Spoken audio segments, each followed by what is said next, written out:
tinha uma indiferença com os samaritanos. E por que isso? Porque tempos atrás, nos reinados anteriores, tivemos Davi, tivemos Salomão, e por causa do desvio de Salomão, o Senhor disse que entraria com juízo. E o que aconteceu no reinado seguinte, no reinado de Roboão, que era o filho de Salomão, ele ficou conhecido como o reino que foi dividido. Então Deus dividiu o reino em dois. Antes, as 12 tribos de Israel, elas viviam sobre uma só bandeira. Mas, desse tempo em diante, foi dividido em dois reinos. E o reino do sul ficou com a tribo de Judá e Manassés, se não me engano. Deixe-me ver, pedir ajuda aqui aos universitários aqui. O reino do sul, ou o reino de Judá, ficaram as tribos de Judá e Benjamim. E as outras 10 tribos ficou sob o comando de Jeroboão. E as demais tribos ficou sob o comando de Jeroboão, chamada também a tribo do norte, ou a tribo de Israel. A capital do reino do norte era a Samaria. E a capital do reino do sul era Judá. Então, o que aconteceu nesse meio termo? Jeroboão, ele começa a fazer um culto idólatra. Ele começa, apesar de ter sido chamado por Deus, ele começa a desviar-se e fazer um culto idólatra. E nisso Deus não se agradou. E nisso a história foi continuando. E o que é que acontece? Mais tarde, Deus entra também em juízo com todas as duas tribos. Aleluia, Jesus. Tanto a tribo de Israel, quanto a tribo de Judá. Quanto o reino de Israel, quanto o reino de Judá. E o que é que acontece? A tribo de Israel é levada em cativeiro. A tribo de Judá, ela foi levada em cativeiro para a Babilônia. E a outra tribo, a do reino de Israel, o reino do norte, ou seja, os israelitas, foram invadidos pela Síria. E uma estratégia que a Síria utilizava muito era fazer com que os povos que eles invadiam, eles retiravam as pessoas intelectuais daquele lugar, colocavam para outro lugar e traziam outras nações, outros povos, para que a cultura daquele povo fosse enfraquecida. E o que é que aconteceu então com essa tribo do norte, que justamente a capital era Samaria? Ela ficou sob o domínio da Síria, e ali vários povos, com várias culturas, com vários deuses, com toda essa miscigenação, e eles ficaram mal vistos pelos israelitas. Por quê? Porque eram como se eles fossem gentios. Eles estavam tão misturados na cultura dos outros e na idolatria dos outros povos, que eles eram vistos não mais como judeus, mas sim como gentios. E vem daí essa rivalidade entre Samaria e os judeus. Por quê? Porque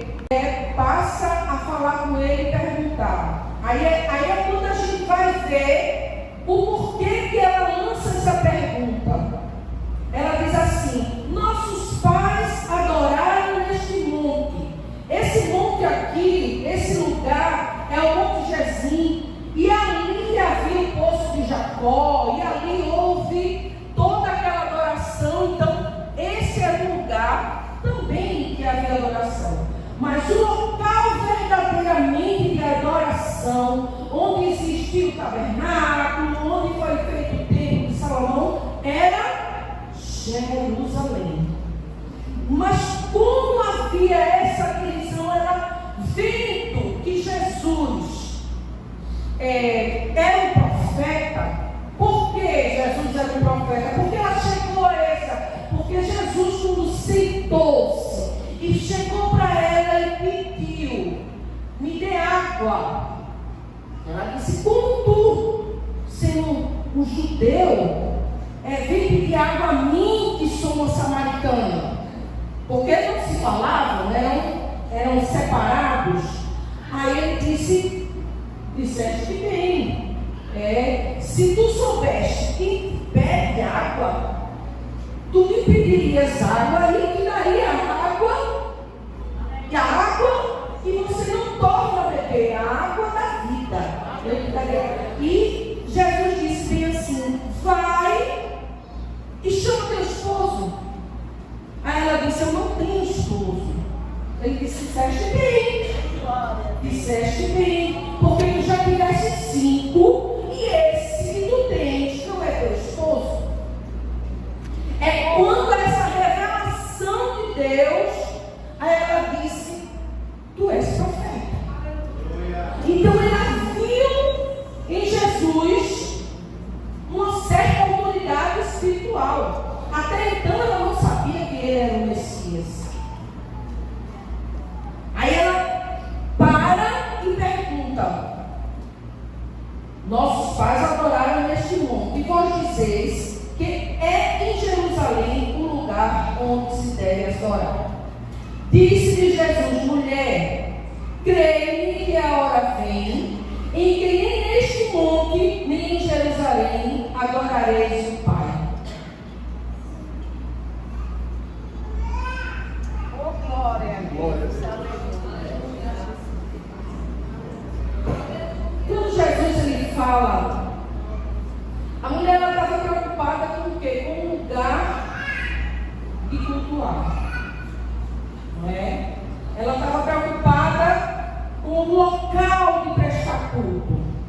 Ora, é em Jerusalém, é em Samaria. Mas Jesus vai e diz a ela: mulher, não se preocupe muito com isso não. Ali ele botou um marco, um ponto. Não se preocupe muito com isso não, porque vai chegar uma hora que não vai ser nem em Samaria, nem em Jerusalém.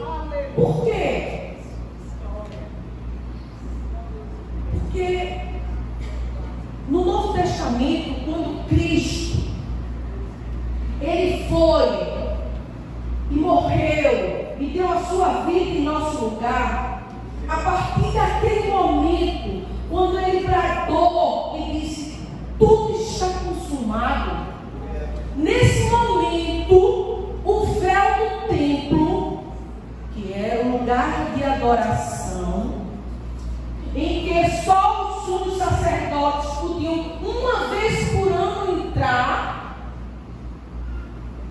para oferecer sacrifícios por ele e pelo povo, o véu do templo se rasgou de alto a baixo.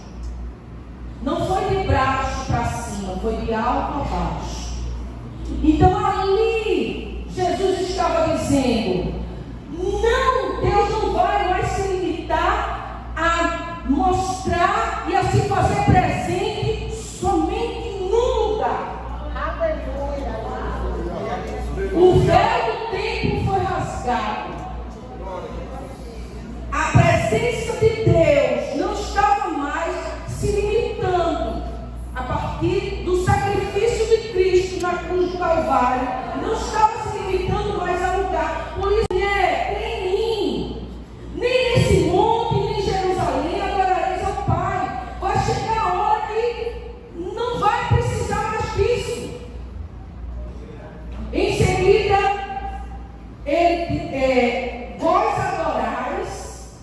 adorareis ao Pai e não, me perdoe. Disse Jesus: mulher, creio que a hora vem e que nem neste monte, nem em Jerusalém adorarás ao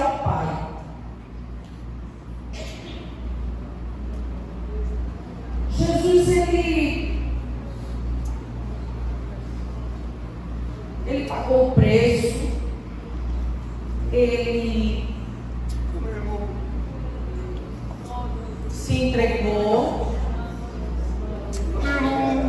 e a partir daí nós podemos ver que nada se limita ao lugar, nada se limita ao tempo. A Bíblia fala ali em Estevão, quando ele estava ali, ele diz que nós somos um só em espírito com Deus. Nós somos um só diante de Deus. E isso aqui houve um marco. Mas a hora vem e agora é em que os verdadeiros adoradores adorarão o Pai em espírito e em verdade. Porque o Pai procura a tais que assim o adorem. Antes disso, Jesus diz a ela: vós adorais o que não sabeis. E isso aqui é muito importante também para a gente. Nós já falamos do lugar em que Jesus, com seu sacrifício, mudou e rasgou o véu do templo de alto a baixo. Nós já falamos também da forma de cultuar a Deus, que também nós vemos que por um período era limitada dentro do templo, só pelos sumos sacerdotes, onde os sacrifícios eram sacrifícios de sangue. E em Davi a gente vê que já foi mudando, e Davi já foi introduzindo louvores, os salmos. Então a forma também de adoração já estava sendo mudada. Aleluia. E agora nós vemos quando Jesus diz aqui para esta mulher: vós adorais o que não sabeis. O que vem a ser isso? Adorar o que não sabeis. Para que você adore e tenha intimidade com alguém, para que você venha adorar realmente a Deus, você precisa o conhecer. Você precisa ter intimidade com Deus. Eu queria ler o Salmo 15, quando o Senhor nos fala assim: Senhor, o verdadeiro cidadão dos céus. Glória. Senhor, quem habitará no teu tabernáculo? Lugar de adoração.